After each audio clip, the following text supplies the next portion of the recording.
지난주부터 8월 31일까지 예정되어 있는 이 복음 특강을 우리가 진행 중이고 오늘은 그 두 번째 시간입니다. 그래서 여러분 예배를 드리실 때 나눠드린 강의안을 함께 참고해서 사용해 주시면 되고요. 오늘 우리는 14쪽의 내용부터 함께 살펴볼 작정입니다.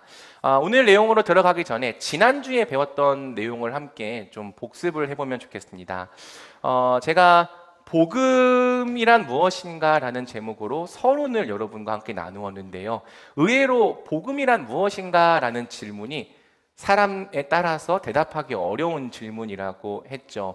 어렸을 때부터 복음이라는 말을 들어왔고 교회마다 복음이 중요하다, 다시 복음 앞에 서야 한다, 복음으로 돌아가야 한다라는 내용을 나누지만 막상 복음이 무엇인가를 물어본다면 그 앞에서 자신 있고 확신 있게 이것이 복음이다라고 말할 수 있는 사람이 많지 않다고 했습니다. 뿐만 아니라 내가 말하는 그 복음에 나부터 확신으로 가득 차서 그 복음 위에 서서 살아가는 사람들은 더 희귀하다고 했죠. 그렇기 때문에 교회 안에 여러 문제들이 생긴다고 했습니다.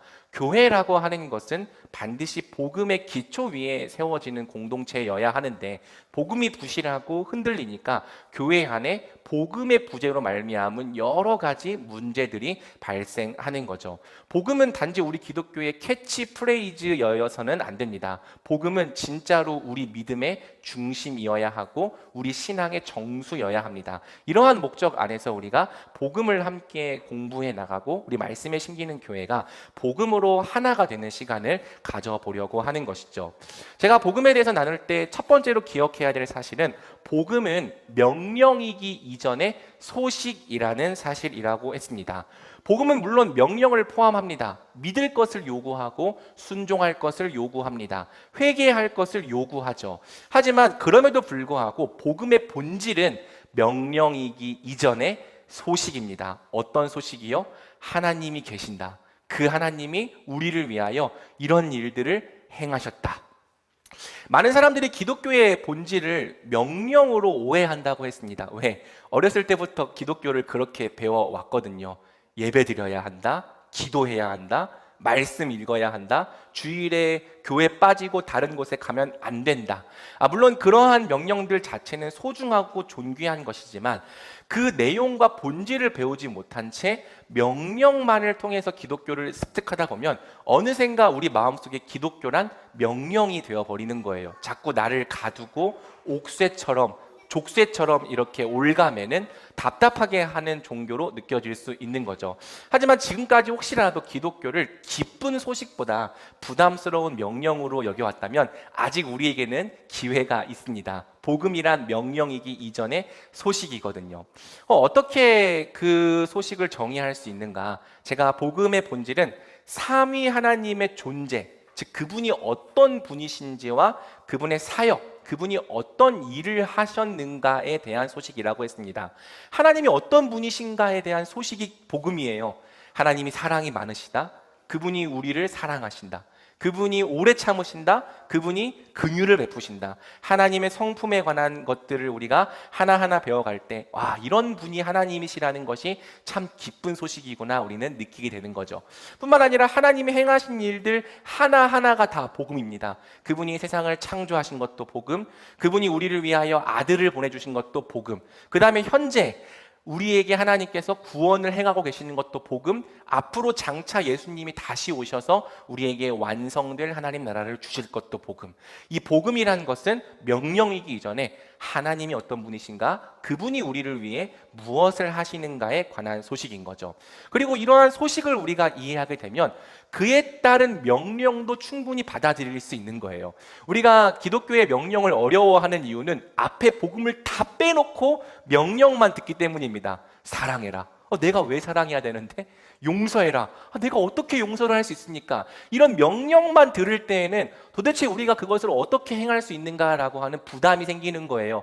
하지만 먼저 복음을 듣는다면 하나님께서 너를 먼저 사랑하셨어. 그러니 너도 사랑할 수 있어. 하나님께서 너를 용서하셨기 때문에 너도 용서할 수 있어. 앞에 복음을 분명하게 믿고 알게 된 다음에 명령을 들을 때에는 우리가 그것을 부담과 무거운 짐으로 여기는 것이 아니라 마땅히 구원받은 사람으로서 합당하게 행해야 되는 삶으로 받아들일 수 있는 거죠. 또 내가 지금은 그것을 지키지 못할지라도 앞으로 그렇게 자라가고 싶다는 소망의 표대로서 진리를 받아들일 수 있는 거예요. 자, 두 번째로는 복음은 상승 종교가 아닌 하강 종교다라고 했는데요. 이 땅의 모든 종교는 상승 종교라는 특징을 가집니다. 조금 어려운 표현인데 상승 종교란 이런 거예요. 아래에서부터 위로 올라간다. 즉 인간이 얼마나 노력하는가에 따라서 신이 무엇을 할지가 결정된다. 다른 종교들을 보세요. 신에게 무언가를 받으려면 항상 인간의 노력이 선행됩니다. 열심히 절을 하든지 비싼 재물을 드리든지 뭔가 신 앞에 인간이 노력하고 합당한 공로를 쌓아야지만 신은 그것에 반응을 하여 응답을 해주시는 거죠. 하지만 기독교는 그렇게 말하지 않아요. 기독교는 사람이 하나님 앞에서 하나님이 받으실 만한 어떤 선행을 행할 수 없는 존재라고 선언합니다. 우리는 전적으로 타락했고 전적으로 부패했습니다. 그래서 하나님 앞에서는 절대 우리의 행함으로 설 수 없습니다. 그렇기 때문에 성경은 하나님이 먼저 우리에게 은혜를 베푸신다고 말하는 거죠.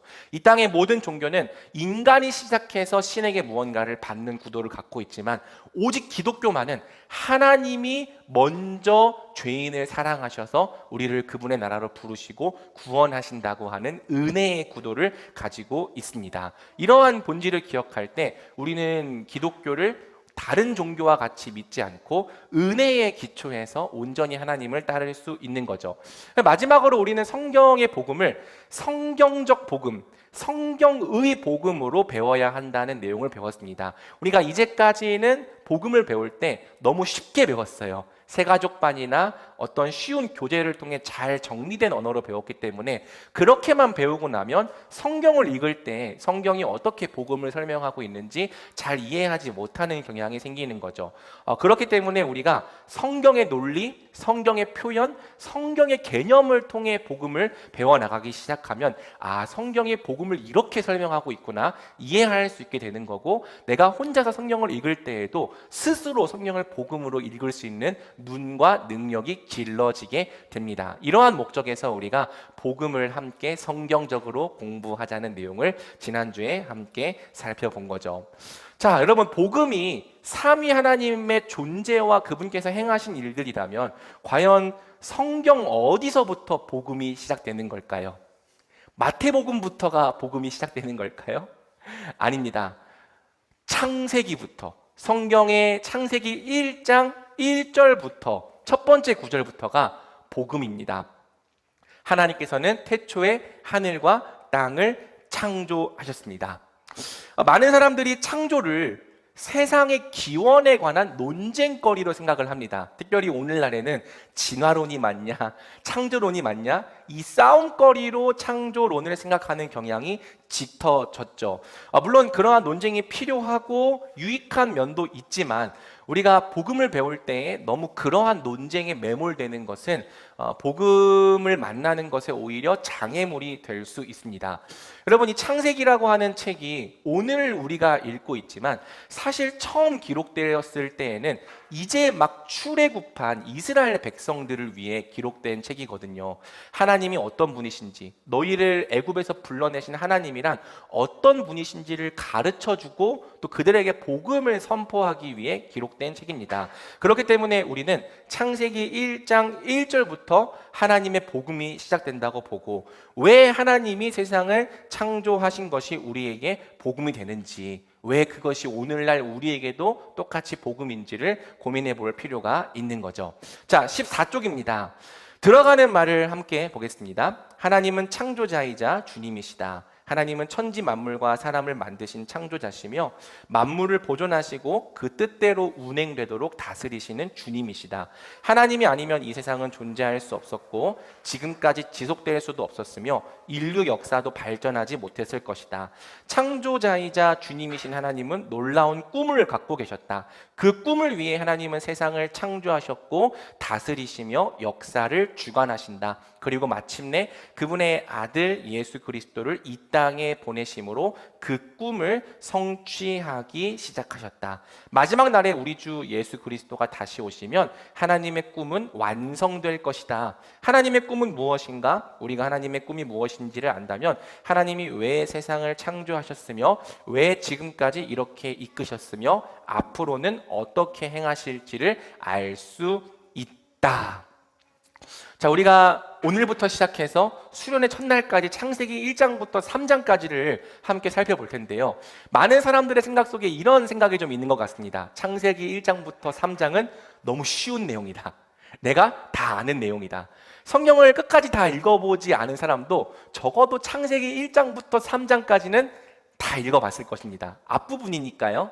게다가 우리는 주일학교 때부터 항상 창세기부터 배웠어요. 태초에 하나님이 천지를 창조하시니라. 첫째 날에는 빛을 만드시고 둘째 날에는 하늘과 바다를 만드시고, 이러한 내용을 귀가 따갑도록 배워왔기 때문에 창세기 1장과 3장은 너무 쉬운 내용이야. 배울 게 없는 내용이야 라고 생각하는 경향이 좀 우리에게 있을 수 있죠. 하지만 제가 목사지만 성경을 배우고 배울수록 이 창세기 1장부터 3장은 굉장히 심오하다는 것을 느끼게 돼요. 창세기 1장부터 3장 안에 성경 전체의 내용이 이미 녹아있고 또 모든 것이 복선으로 깔려 있다는 것을 발견하게 되는 거죠.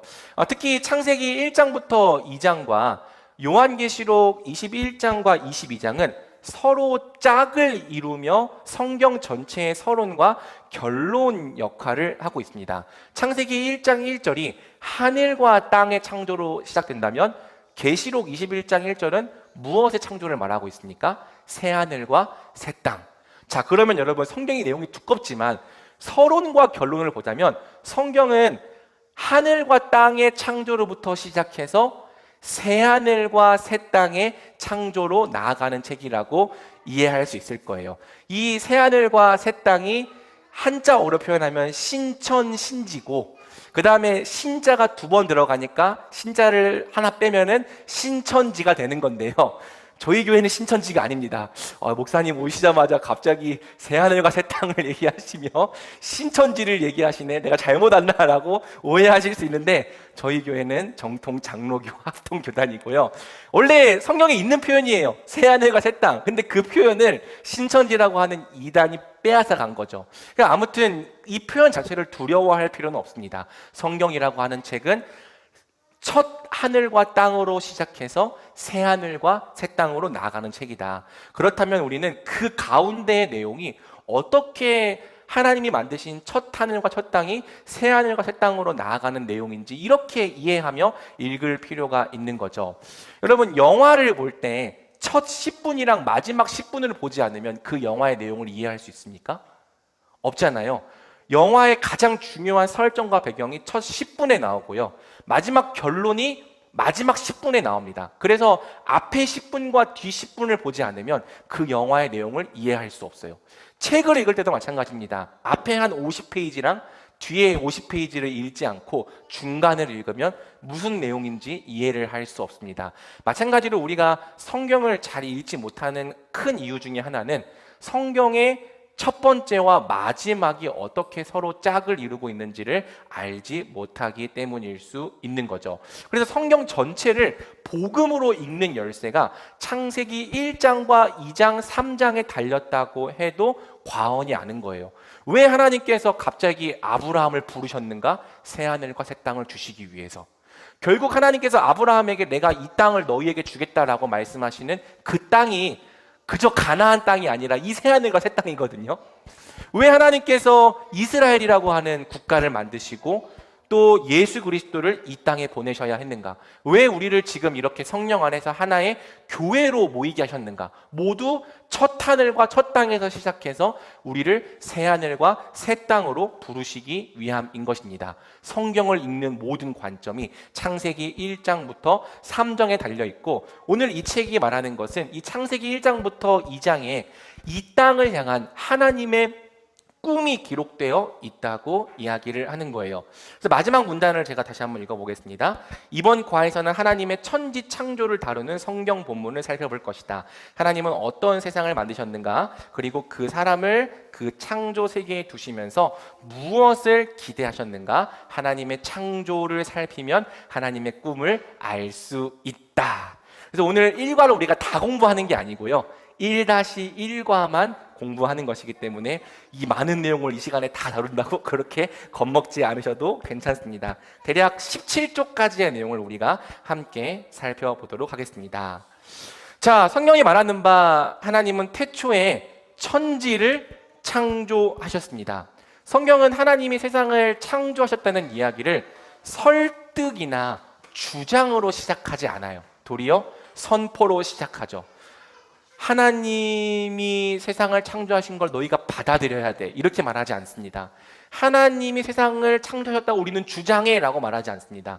성경은 하나님이 기록하신 책으로서 이 세상의 모든 기원이 하나님께 달려있다고 명백하게 선포합니다. 하나님이 태초에 천지를 창조하셨다.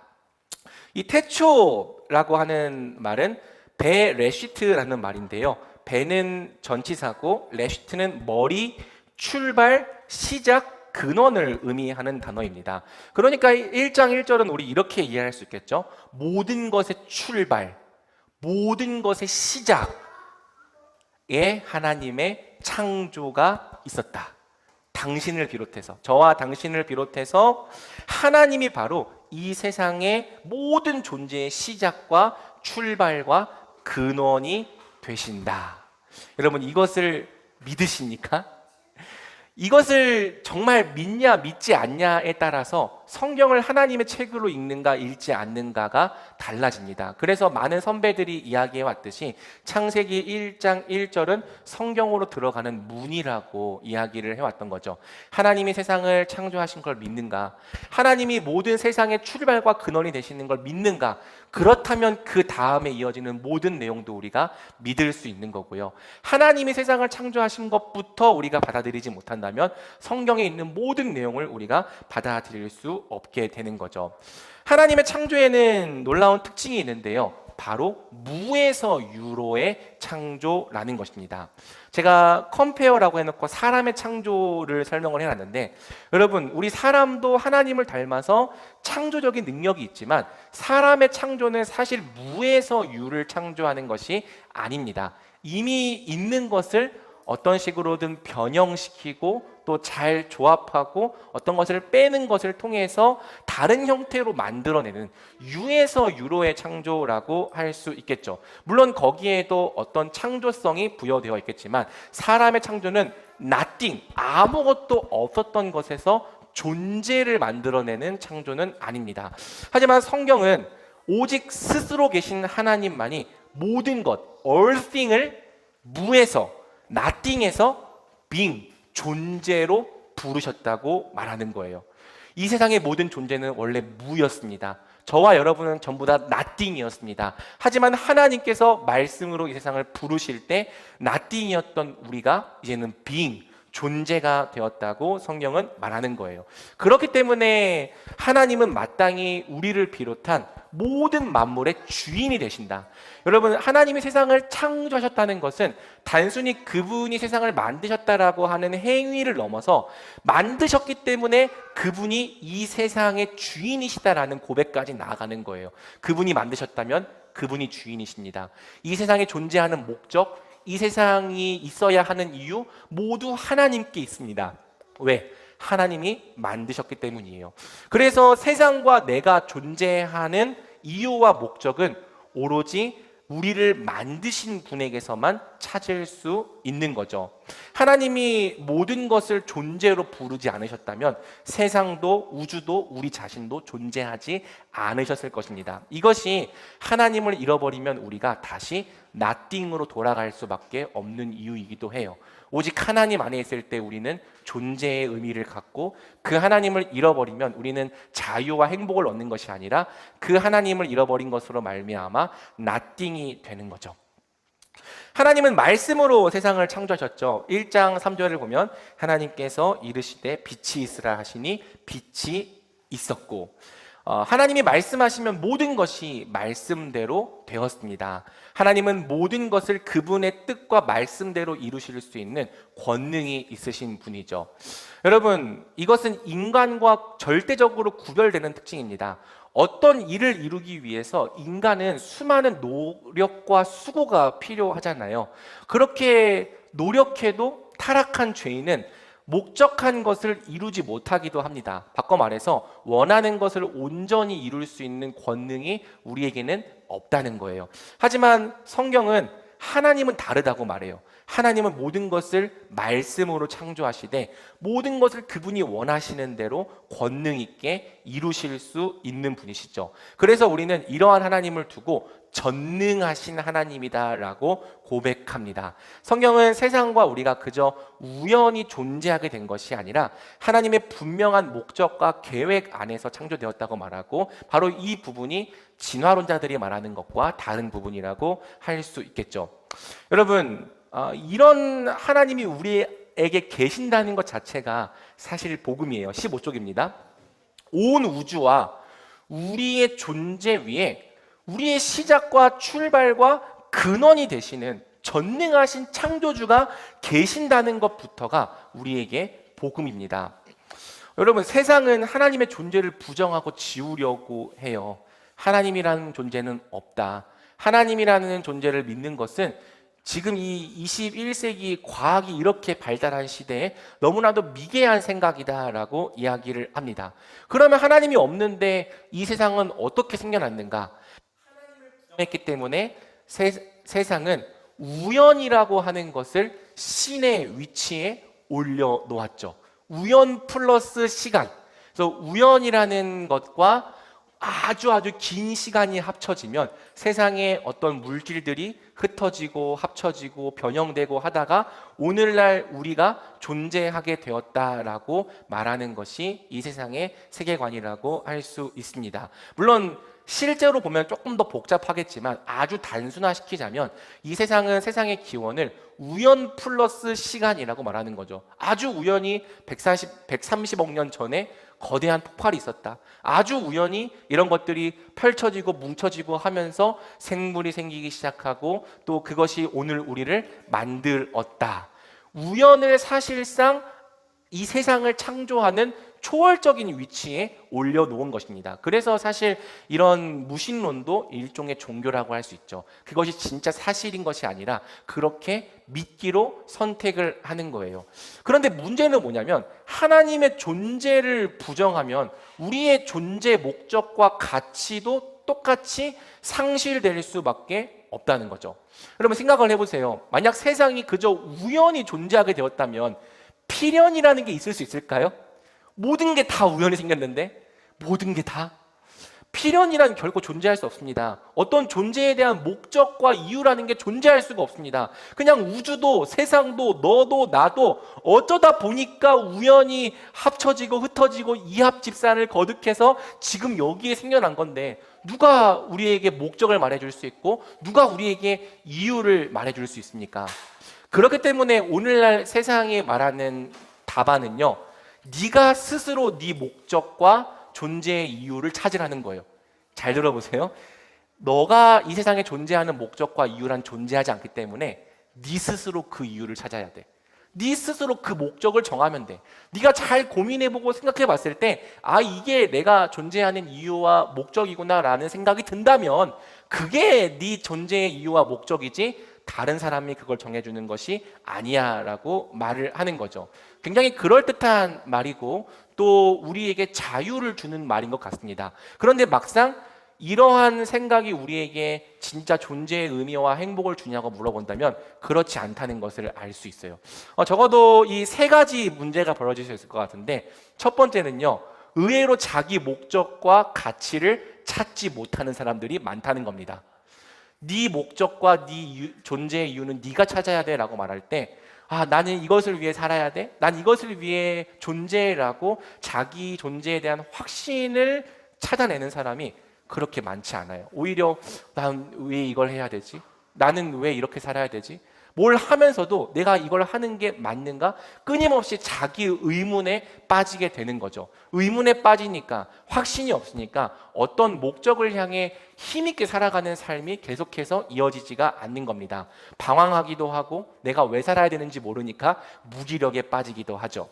자, 두 번째 경우는 이런 경우가 있을 수 있을 거예요. 어떤 경우냐면요, 영원하지 않고 언제 변할지 모르는 것들에 우리 인생의 목적을 거는 거죠. 돈이라고 하는 것이 나의 존재의 목적이야. 명예, 사람들이 나를 인정해주고 인기를 얻는 것이 나의 존재의 이유야. 높이 올라가는 것이 내가 살아가는 목적이야. 인기를 얻는 것, 아니면 쾌락을 누리는 것, 이런 영원하지 않고 언제 변할지 모르는 것들에 우리 인생의 존재와 목적을 걸면 그 당시에는 조금 목적이 있으니까 그래도 목적이 없는 것보다는 열심히 살아가는 것처럼 보이기도 합니다. 그런데 문제가 뭐라고요? 이런 것들은 흔들린다는 거. 돈이 목적인 줄 알고 살았는데 그 돈이 어느 날 사라져 버렸을 때 삶의 목적도 함께 사라지죠. 잠깐 마이크를 좀 바꾸고 시작을 할게요. 이게 그러니까 그러한 것들에 우리 인생의 목적을 둘 때 그것이 없어지거나 흔들리거나 사라진다면 어느새 우리의 인생의 존재 목적과 이유 자체가 흔들리고 뿌리 뽑히는 것을 우리는 경험하게 되는 거죠. 그래서 항상 수능 때가 되면 안타까운 소식이 들려오는데, 좋은 대학에 가는 것이 내가 살아야 되는 목적이고 이유라고 생각했을 때 그 이유와 목적이 좌절되는 순간 자신의 목숨을 버리는 것. 왜? 그것이 내가 존재하는 이유와 목적이라고 생각했기 때문에. 그 다음에 세 번째 문제는 뭐냐면, 잘못된 목적에 헌신할 때 우리의 삶이 황폐해지고 파괴되기도 한다는 거예요. 여러분, 모든 목적이 다 좋지 않습니다. 네 인생을 위한 목적은 네가 정하면 된다고 말하지만, 우리가 잘못된 목적에 우리 인생을 드릴 때, 돈이라고 하는 것은 그 자체로 나쁜 것이 아니지만 이 돈이라고 하는 것에 우리 인생의 모든 존재 이유와 목적을 두게 될 때 우리는 돈 때문에 다른 사람들을 상처 입히고 억압하고 착취하고 때로 가장 사랑하는 사람들과도 깨어지기도 하는 거죠. 정말 이 목적이 우리 인생을 행복하게 하는가? 또 쾌락이라고 하는 것에 우리 인생의 이유와 목적을 두게 될 때 너무나도 강력한 쾌락이라고 하는 것은 우리의 인생을 온전하게 만들고 행복하게 만들기보다는 도리어 황폐하게 만들고 파괴하기도 한다는 거예요. 존재의 목적과 이유를 네가 정하면 살 수 있다라고 말하는 것은 굉장히 달콤한 속삭임이지만 막상 우리에게 그러한 자유가 주어졌을 때 우리는 그것을 진정한 행복으로 이끌어내지 못하고 오히려 그 안에서 방황하는 모습을 보인다는 거죠. 성경은 그렇게 말하지 않습니다. 네가 네 스스로 존재 목적과 가치를 찾는 것이 구원이 될 수 없다. 오히려 너를 만드신 분 안에서 너가 왜 존재하는지, 너가 왜 살아야 하는지를 발견하려고 할 때 너는 진짜 왜 살아야 하는지, 무엇을 목적으로 살아야 하는지를 발견하게 될 거야 라고 성경은 말하는 거죠. 그리고 이런 하나님이 계신다는 것 자체가 생각하면 생각할수록 굉장히 큰 복음인 거예요. 내가 이 땅에서 무엇을 위해 살아야 할지 알지 못하고 방황하고 있을 때 하나님이 계신다. 나를 만드신 분이 계신다. 그분이 나를 사랑하시고 나의 인생을 향한 굉장히 놀라운 목적을 갖고 계신다. 이 사실을 우리가 받아들이고 인정하고 그 목적을 생각해 보게 될 때에 우리는 바로 거기서 우리가 왜 살아야 하는지 진정한 이유와 목적을 발견할 수 있는 거죠. 바라기는 하나님이 계신다라고 하는 이 사실, 이 선포가 여러분에게 복음이 되면 좋겠습니다. 그분 안에서 여러분이 왜 살아야 하는지, 무엇을 위해 존재해야 하는지 목적을 발견하는 사람들이 되기를 주님의 이름으로 축복합니다. 자, 두 번째는요, 이 하나님의 창조의 특징을 우리가 좀 알 필요가 있는데, 바로 하나님의 창조는 혼돈과 공허를 없애게 하시는 창조였다는 거예요. 여러분, 창세기 1장의 이 창조 이야기는 어떤 사실을 정밀하게 묘사하는 과학적인 묘사가 아니라 고대인들에게 메시지를 전달하기 위한 문학적 표현이라는 특징이 있습니다. 그러니까 많은 사람들이 창세기 1장을 보면서 이렇게 과학적이지 않은 내용이 어디 있느냐라고 이야기를 하는데, 이것은 고대인들에게 주어졌던 책을 현대인들의 관점으로 해석하는 오류라고 할 수 있어요. 원래 이 창세기라고 하는 책이 첫 출애굽을 경험한 이스라엘 백성들을 위해 주신 책이라고 했잖아요. 그 이스라엘 백성들은 양자역학이 무엇인지 모르고 상대성 이론이 무엇인지 모릅니다. 적어도 지금으로부터 3,500년 전이거든요. 그러면 창세기는 무엇을 말하려고 하는가? 어떤 메시지를 문학적으로 전달하려고 한다는 거죠. 그리고 이 문학적인 전달이 과학적인 사실과 위배가 되지 않습니다. 자, 여러분, 제가 만약에 해는 동쪽에서 떠라고 말한다면 제가 과학적으로 틀린 말을 한 건가요? 사실 해는 동쪽에서 뜨는 게 아니잖아요. 해가 중심에 있고 지구가 돌고 있는 거기 때문에 지구가 자전하면서 해가 드러난 거지, 해가 동쪽에서 뜬다고 말하는 것은 과학적으로 엄밀히 말하면 맞는 표현은 아니죠. 하지만 우리가 일상을 경험하면서 해가 동쪽에서 뜬다라고 말하는 것이 틀리지 않아요. 그러니까 과학적인 사실과 위배되지 않는다는 거죠. 마찬가지로 창세기 1장의 표현들은 고대인들이 볼 때 조금 이해하기 쉬운 그림책 같은 언어로 표현되었다고 생각하면 됩니다. 그러니까 그것 하나하나가 정밀한 과학적인 사실이 아니라 첫째 날에 일어났던 일, 둘째 날에 일어났던 일, 많은 것들을 단순화시키고 메시지 전달을 위한 이 표현으로서 그림책처럼 하나님의 메시지를 전달하고 있다는 거죠. 그렇다면 창세기 1장은 도대체 무슨 메시지를 전달하려고 하는 것인가? 창세기 1장은 6일 동안의 창조 기사를 통해 하나님께서 굉장히 선하신 창조주시라는 사실을 우리에게 가르쳐 줍니다. 그리고 그분이 선하시다라는 것이 대체 어떤 의미인지를 우리에게 알려주는 거죠. 우리 하나님의 능력이 없어서 6일 동안 창조하신 게 아니고, 가끔 어떤 사람들은 이렇게 말해요. 하나님도 창조는 너무 힘든 일이었기 때문에 하루 만에 다 못하시고 6일이나 걸려서 만들었다. 하지만 그 말은 받아들일 수 없는 말입니다. 사실 하나님은 하루 만에 세상을 다 만드실 수 있어요. 그럼에도 불구하고 6일에 걸쳐서 세상을 만드셨다면 이 6일이라고 하는 것 자체가 하나님께서 얼마나 우리에게 선하고 좋은 세상을 주시려고 했는지에 대한 메시지를 담고 있다는 거죠. 자, 그러면 봅시다. 창세기 1장 1절은 세상, 하나님께서 하늘과 땅을 창조하셨다고 말하는데, 이 하늘과 땅의 창조를 우주의 창조로 이해를 해봅시다. 즉 1장 1절에 하나님은 우주라고 하는 스페이스를 창조하셨습니다. 자, 그 다음부터 성경은 우주에 대한 관심을 던져버리고 가장 먼저는 지구에 대한 관심을 갖기 시작합니다. 자, 이게 원시 지구의 상태라고 이해하면 돼요. 땅이 혼돈하고 공허하며 흑암이 깊음 위에 있고 하나님의 영은 수면 위에 운행하시니라. 자, 첫째 날 원시 지구의 상태는 어땠습니까? 첫 번째는 혼돈하다. 혼돈이라고 하는 건 질서가 없다라는 걸 의미해요. 첫 창조의 상태는 질서가 없었어요. 공허하다. 공허라고 하는 건 비어 있는 상태를 의미합니다. 그 다음에 흑암과 깊음이라고 하는 것은 원어를 보면 깊은 바다란 뜻이거든요. 그러니까 원시 지구라고 하는 것은 지구라고 하는 이 구를 깊은 바다, 그러니까 온 지구를 바다가 덮고 있는 상태. 자, 이런 상태를 성경이 말하고 있고, 자, 이런 상태는 어떤 상태입니까? 사람이 전혀 살 수가 없는 상태죠. 첫 원시 지구의 상태는 사람이 살 수 없는 상태였고, 이것을 성경은 사람에게 좋지 않다라고 말하는 겁니다. 또 이것이 동시에 하나님이 보시기에 좋지 않다라는 라고 말하는 거죠. 그러니까 사람이 살 수 없다, 사람에게 좋지 않다, 하나님이 보시기에 좋지 않다. 이 세 가지가 일치를 이루고 있는 거예요. 자, 그렇기 때문에 이제 하나님은 이 세상을 사람이 살기에 좋은 상태로 만들어 가기 시작합니다. 자, 보기 전에 여러분 주일학교 때 혹시 하나님이 세상을 창조하신 순서를 어떻게 배웠어요? 첫째 날에는 뭘 창조하셨죠? 빛을 창조하시고, 둘째 날에는 우리 주일학교도 잘 안 돼. 둘째 날에는 하늘과 바다를 창조하셨어요. 셋째 날에는 땅을 창조하시고, 그리고 넷째 날에는 우주의 광명체, 해와 달과 별들을 창조하시고, 다섯째 날에는 다들 고개를 숙이면서 자신이 없다는 맞아요. 바다의 새와 바다의 새, 바다의 물고기와 하늘의 새. 여섯째 날에는 짐승들, 그리고 우리 사람.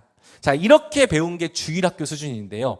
과연 첫째 날부터 셋째 날에 하나님이 창조하신 것이 하늘과 땅과 바다인가를 좀 잘 보겠습니다. 첫 번째로 하나님께서 말씀하시는 것이 무엇이냐면 빛을 창조하셨는데요. 성경을 보면 하나님께서 말씀하시기를 빛이 있으라 하시니 빛이 생겼습니다. 하나님께서 보시기에 그 빛이 좋았습니다. 하나님께서는 빛과 어둠을 나누셨습니다.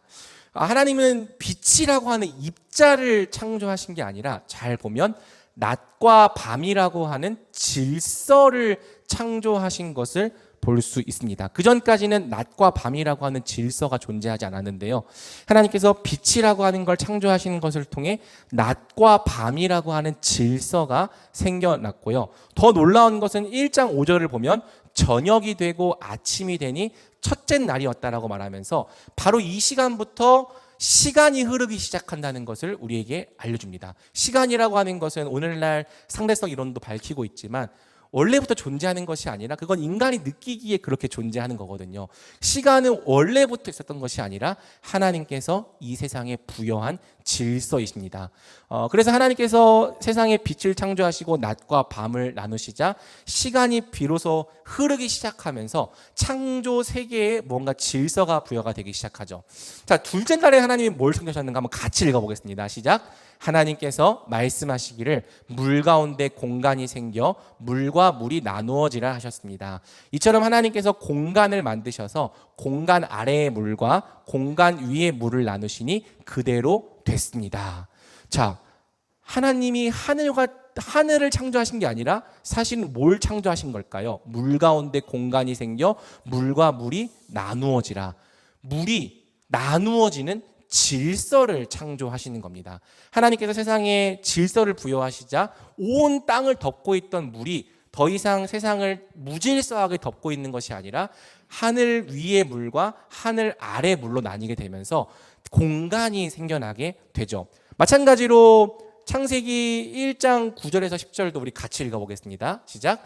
하나님께서 말씀하시기를 하늘 아래의 물은 한 곳에 모이고 묻이 드러나라 하시니 그대로 됐습니다. 하나님께서 이 묻을 땅이라 부르시고 모인 물을 바다라 부르셨습니다. 하나님께서 보시기에 좋았습니다. 자, 우리가 배울 때는 땅을 창조하신 거지만 사실은 온 지면을 덮고 있던 그 바다 가운데 그 바다가 어떤 경계를 넘지 못하도록 하나님께서 질서를 창조하신 것이라고 이해를 할 수 있죠. 그래서 유대인들, 특별히 구약의 이스라엘 백성들은 이 창조를 보면서 하나님께서 질서를 창조하셨다고 이해를 한 거예요. 시편 104편 9절입니다. 주께서 물의 경계를 지어 더는 넘치지 못하게 하셨으니 다시는 물이 땅을 덮지 못할 것입니다. 자, 이렇게 생각을 해봤을 때 첫 3일간의 창조는 무엇이냐? 혼돈을 몰아내시는 거예요. 이 땅을 뒤덮고 있던 무질서를 하나님께서 질서로 바꾸시고 정리하시는 창조인 거예요. 그리고 하나님께서 질서를 부여하기 시작하자 세상이 점점 사람이 살기에 좋아지는 거죠. 하나님 그러한 상태를 보시며 보시기에 좋다라고 말씀하신 겁니다. 자, 그럼 네 번째부터 여섯 번째 날까지는 어떤 창조인가? 공허를 없애는 창조라고 할 수 있죠. 자, 첫째 날부터 셋째 날까지의 창조를 통해 공간이 생겨났어요. 첫째 날에는 하나님께서 태초에 천지, 스페이스를 창조하셨기 때문에 우주가 창조되었고, 둘째 날에는 하늘과 바다가 창조되었고, 셋째 날에는 땅이 창조되었잖아요. 그렇다면 넷째 날부터는 이제 이 공간을 하나님께서 좋은 것으로 충만하게 하시는 창조를 행하시는 겁니다.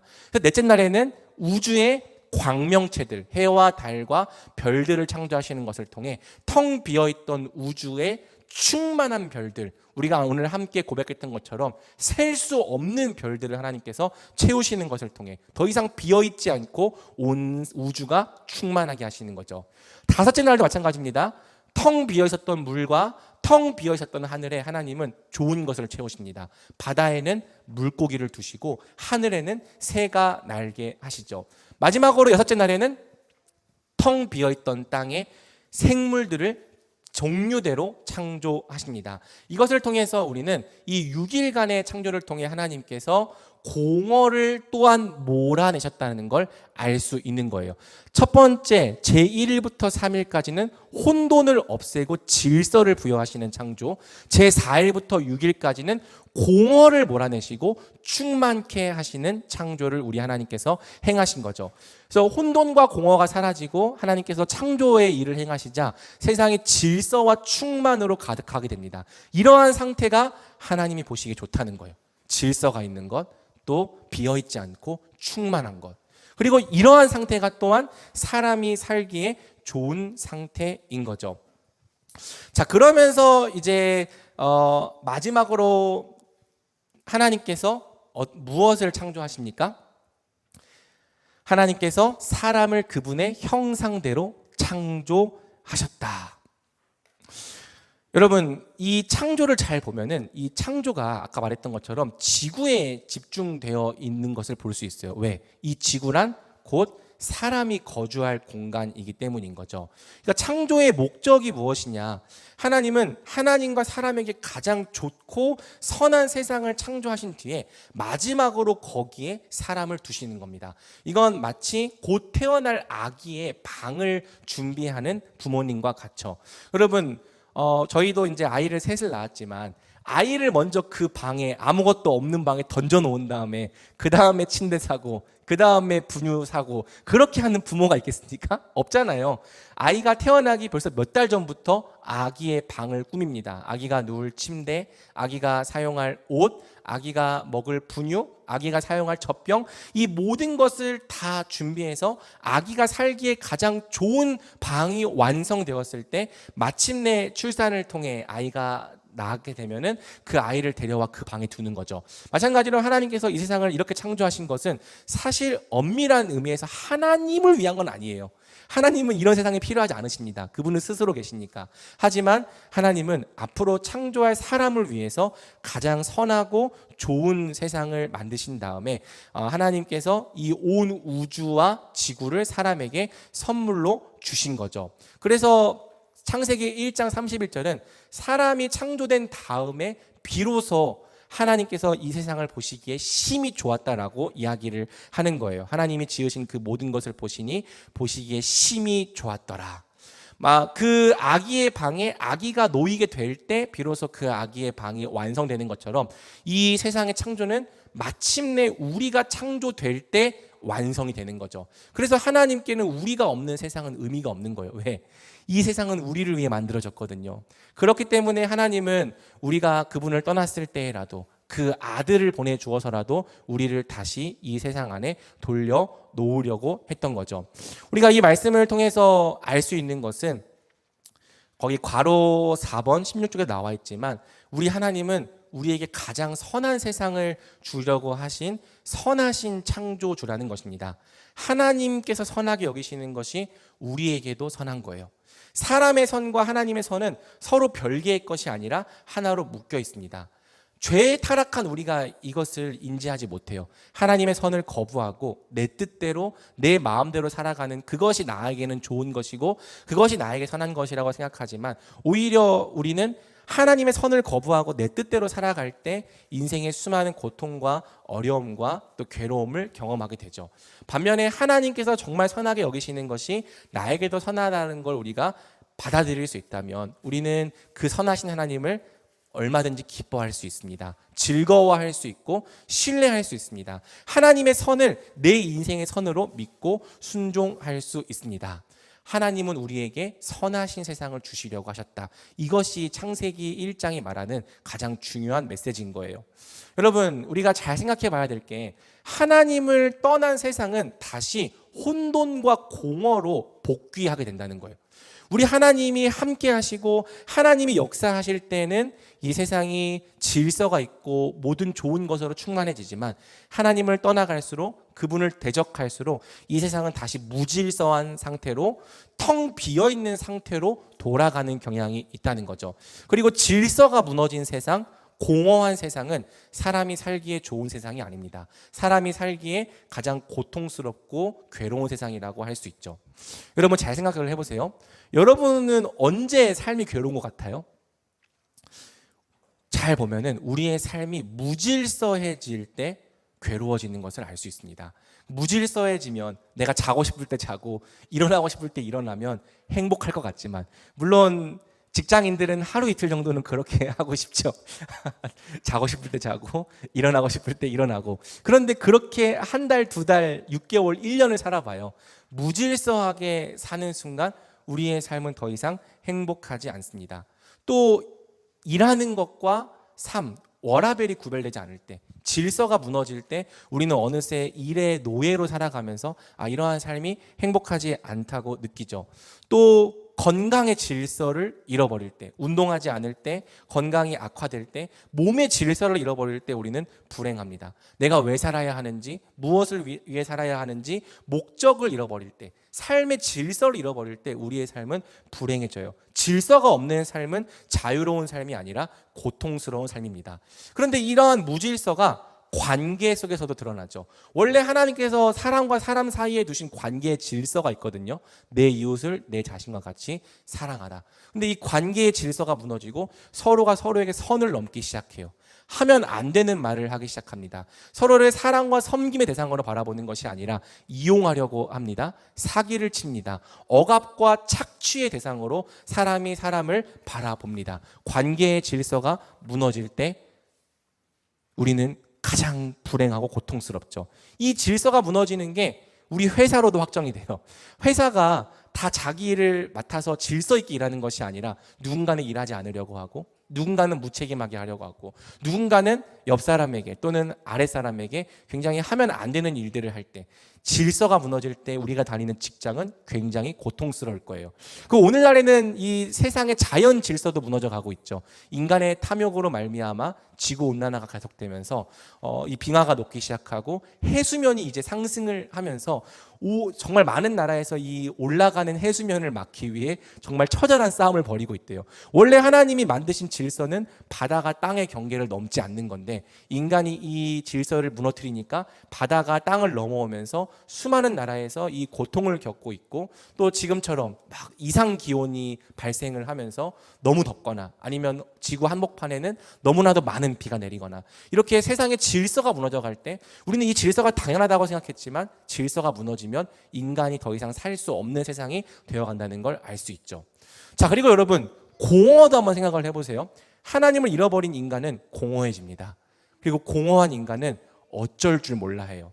이 20대 청년들을 특별히 보게 되면은 이 공허함을 어떻게 할 줄 몰라서 막 이렇게 막 이것도 해보고 저것도 해보고 쾌락에 자신을 방임하기도 하고 막 무언가에 자기를 던져보기도 하지만, 그럼에도 불구하고 공허에 쩔쩔매는 모습을 보게 될 때 안타까운 것 같아요. 공허함을 채우기 위해 맛집도 찾아가고, 공허함을 채우기 위해 여행도 하고, 공허함을 채우기 위해 휴가도 가지만, 오늘 이 시대 사람들이 사실 지구 역사상 가장 많은 여가 생활과 휴가를 가는 사람들이거든요. 그런데 이 땅의 사람들은 그렇게 많은 여행과 그렇게 많은 휴가의 시간을 가지면서도 공허함을 볼 수 있죠. 채워지지 않을 때 우리 불행합니다. 가정도 공허할 때 불행하죠. 이 가정 안에 사랑이 없고 서로 간에 대화가 없고 또 관계가 무너져 있을 때, 또 회사 안에도 맞짱이 있어야 될 것, 배려와 존중이 없을 때, 그리고 이 세상의 자연도 황폐화되면서 하나님이 채우신 것들이 사라지고 없어져 갈 때 이 세상은 살기 안 좋은 상황이 됩니다. 여러분, 오직 하나님만이 이 땅의 혼돈과 공허를 몰아내시고 이 세상을 살기에 좋은 상태로 바꾸십니다. 반대로 하나님을 잃어버린 순간 우리는 혼돈과 공허 가운데서 고통스럽고 괴로운 삶을 살게 되는 거죠. 오로지 하나님만이 우리 삶의 질서와 좋은 것을 채워주실 수 있어요. 이것이 우리에게 복음인 이유는 우리가 하나님께 돌아갈 때 다시 우리 삶의 질서를 회복할 수 있기 때문에, 공허했던 우리가 하나님의 모든 좋은 것으로 충만하게 될 수 있기 때문이죠.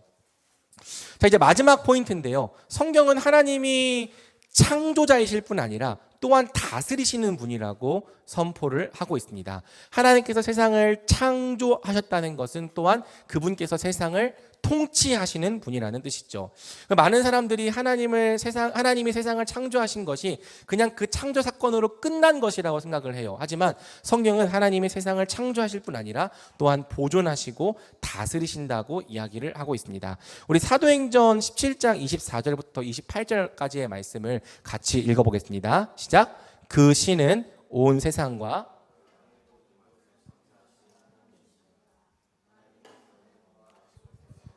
손으로 섬김을 받으실 분이 아닙니다. 하나님께서는 바로 모든 사람에게 생명과 호흡과 다른 모든 것을 주시는 분이시기 때문입니다. 자, 성경은 말합니다. 이 세상은 저절로 유지되는 것이 아니라 하나님이 친히 유지하고 계시다. 하나님께서 사람들에게 생명과 호흡을 주시며 이 세상을 운행하고 계시기 때문에 이 세상이 질서를 유지한다. 이신론이라고 하는 철학 사상이 근대에 등장을 했습니다. 이신론이라고 하는 것은 쉽게 말해서 하나님이 세상을 만드신 다음에는 더 이상 세상에 개입하지 않는다는 거예요. 마치 시계를 만드는 것처럼 시계를 만들 때에는 시계공이 그 시계를 설계하고 만들지만 시계가 한번 만들어지고 난 다음부터는 그 자체의 메커니즘에 의해서 알아서 돌아가는 것처럼 하나님이 세상을 만드신 다음에는 세상이 알아서 그 질서와 메커니즘에 따라 운행된다고 이야기를 하는 거죠. 하지만 성경은 이신론을 말하지 않습니다. 하나님이 여전히 세상을 보존하시고 다스리시고 통치하신다고 이야기를 합니다. 하나님이 지금이라도 이 세상을 보존하지 않으신다면 이 세상은 우주 가운데 확 하고 흩어져 버릴 수 있는 세상인 거죠. 우리는 하나님께서 세상의 창조주이실 뿐만 아니라 그 세상을 다스리시는 통치자이신 것을 믿습니다. 이것을 조금 어려운 말로 하나님이 주님이라는 것을 믿는 거죠. 그리고 하나님은 세상을 보존하시며 창조의 목적을 이루시기 위해 끊임없이 통치하신다는 것을 믿습니다. 비록 세상이 타락하고 망가졌을지라도 하나님은 결국 이 세상이 새 하늘과 새 땅으로 회복될 때까지 일하시기를 멈추지 않으시는 거예요. 그래서 여러분, 우리가 이 성경을 통해서 발견하려는 게 뭐냐면 17쪽인데요. 5번입니다. 여기에 별표를 해주세요. 창세기 1장이 보여주는 창조의 목적은 바로 하나님 나라라는 거예요. 이렇게 하나님이 만드시고 하나님이 다스리시는 세상을 성경은 하나님 나라라고 부르는 거죠. 하나님이 창조하시고 친히 주가 되셔서 다스리시는 세상. 하나님이 다스리시기 때문에 혼돈과 공허가 물러가고 모든 질서와 좋은 것으로 충만한 세상. 충만하기 때문에 하나님에게도 좋은 세상, 사람에게도 좋은 세상. 그 세상이 좋기 때문에 사람이 그 안에서 살면서 하나님의 선물을 마음껏 만끽하고 기뻐하고 감사하고 예배하고 찬양하고 순종으로 영광 돌리는 세상. 이게 창조의 목적이었다라고 이야기를 하는 겁니다. 구약 성경에서는 하나님 나라가 말쿠트라는 표현으로 사용이 되고요. 신약 성경에서는 바실레이아라는 표현으로 사용이 되는데 이 둘 다 그냥 정적인 개념이 아니라 하나님께서 다스리시고 통치하신다는 역동적인 개념이에요. 하나님 나라의 본질은 통치입니다. 하나님 나라는 하나님이 다스리시기 때문에 질서와 충만을 누리는 세상인 거죠.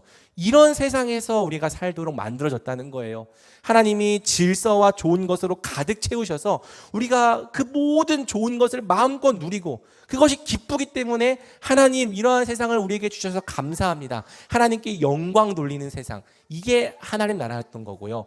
하나님은 우리가 그분 안에서 하나님으로 말미암아 만족하고 기뻐할 때 영광을 받으신다. 이것이 존 파이퍼가 말한 것이죠. 우리가 하나님을 위해서 뭔가 열심히 해야 하나님의 영광을 받는 것이 아니라 하나님이 우리에게 주신 이 좋은 것들을 우리가 마음껏 누리고 즐기고 기뻐할 때 하나님은 그 속에서 가장 크게 영광을 받으시는 거예요. 하나님은 이 세상을 하나님 나라로 창조하시고 우리를 그 나라의 백성으로 불러주시기 원하셨습니다. 성경이 말하는 바 우리는 하나님 나라의 백성으로 살도록 창조된 존재입니다. 하나님 없이 독립적으로 내 마음대로 살아야 행복한 존재가 아니라 하나님과 함께 그분이 다스리시는 선하신 통치 안에서 살아갈 때 가장 의미 있고 행복한 존재인 거예요. 그래서 성경의 모든 관심은 사람이 어떻게 다시 하나님 나라로 돌아갈 수 있는지에 집중되어 있는 거죠. 모든 불행이 다 하나님 나라를 잃어버린 데서 시작되었기 때문이죠. 보세요. 마가복음 1장 15절을 말합니다. 우리 예수님께서 처음 오셨을 때 하신 말씀이 무엇입니까? 때가 찼고 하나님의 나라가 가까이 왔으니 회개하고 복음을 믿으라. 신약 시대부터 하나님 나라가 시작된 것이 아니라 원래 하나님이 세상을 처음 창조하셨을 때부터 하나님은 하나님 나라를 이루기 시작했습니다. 예수님이 이 땅에 오신 목적, 다시 우리에게 하나님 나라를 돌려주시기 위해서인 거죠. 또 요한복음 3장 5절에서 예수님께서 말씀하시는 것, 우리가 받는 구원이란 하나님 나라에 들어가는 것이죠.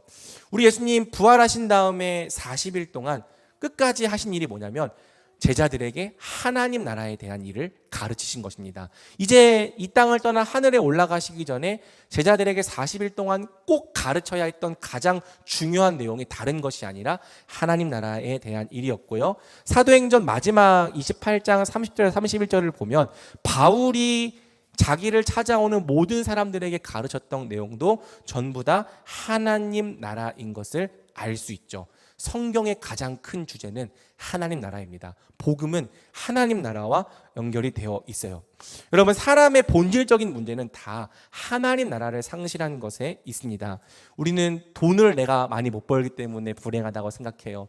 내가 남들이 인정할 만큼 성공하지 못했기 때문에 불행하다고 생각해요. 남들이 나를 사랑해 줄 만큼 매력이 내게 없기 때문에 내가 행복하지 못하다고 생각하죠. 물론 그것은 우리가 행복하지 못한 어떤 이유와 원인이 될 수 있습니다. 하지만 그것은 뿌리에 해당하는 원인은 아니죠. 성경은 진짜 우리가 행복하지 못한 뿌리에 해당하는 원인이 있다고 말해요. 그것은 우리가 하나님 나라를 잃어버린 것이다. 하나님이 우리와 함께하지 않으시니까 우리 인생이 혼돈합니다. 하나님이 다스려 주시지 않으니까 우리 인생이 공허합니다. 그래서 하나님은 우리에게 하나님 나라를 회복해 주시려고 했던 거죠. 이 땅의 사람들은 하나님 없이도 구원을 누리는 인간의 나라를 건설하려고 하지만 성경은 인간이 스스로 구원하는 것이 불가능하며 오로지 하나님께서 주시는 하나님 나라를 통해서만 우리가 구원받을 수 있다고 이야기를 하는 거예요. 그래서 성경 전체가 이 하나님 나라에 대한 이야기로 흘러갑니다. 창세기 1장은 하나님 나라의 창조가 다루어지고 있고, 구약 성경에서는 이 하나님 나라가 이스라엘이라고 하는 눈에 보이는 물리적인 모형으로 존재했죠. 그 다음에 이제 예수님이 오심을 통해서 이제 하나님 나라가 성령을 통해 우리에게 영적인 실체로 주어져 있습니다. 지금 예수님께서 보좌 우편에서 우리를 다스리고 계시는 것은 우리가 죽어야 천국을 누리는 것이 아니라 바로 이 땅에서 예수님의 통치를 통해 하나님 나라를 누리게 하려 하시려는 것이죠. 성경의 복음은 이거예요. 지금 예수님을 믿고 그분의 성령을 받는 자는 바로 이 땅에서 하나님께서 선하게 다스리시는 그 하나님 나라를 누린다. 그리고 예수님이 다시 오시는 것도 결국에는 하나님 나라를 완성하시기 위한 것입니다. 죄와 악을 심판하시고 하나님의 백성이 완전히 영화롭게 될 때 앞으로 우리에게 영원히 쇠하지 않는 하나님 나라가 계속될 것이라고 성경은 이야기를 하고 있는 거죠. 제가 지난주에 다음 주는 지난주만큼 길지 않을 거다라고 이야기를 했는데 결국엔 비슷하게 해버렸습니다. 죄송합니다. 말씀 맺겠습니다. 여러분, 하나님이 계신다는 게 복음이에요. 그분이 이 세상을 창조하셨고 우리가 그저 아무 의미 없이 여기에 있는 것이 아니라 하나님으로 말미암아 우리가 존재하게 되었다. 그분께 돌아가면 우리 존재의 이유와 목적을 찾을 수 있다. 그리고 하나님께서 우리에게 하나님 나라를 주신다는 것이 복음입니다. 원래 우리에게 하나님이 주시려고 했던 하나님 나라가 복음이고, 그것을 우리가 비록 이 땅에서 온전히 누릴 수는 없을지라도 예수 그리스도를 믿는 믿음을 통해 성령으로 누린다는 것이 복음입니다. 여러분은 이 땅에서 하나님이 없는 인간의 나라의 백성으로 살기 원하십니까? 아니면 하나님께서 창조하신 이 하나님 나라의 백성으로 살기 원하십니까? 하나님 안에서 삶의 진정한 목적과 의미, 가치를 발견하는 우리 말씀들이 되기를 축복합니다.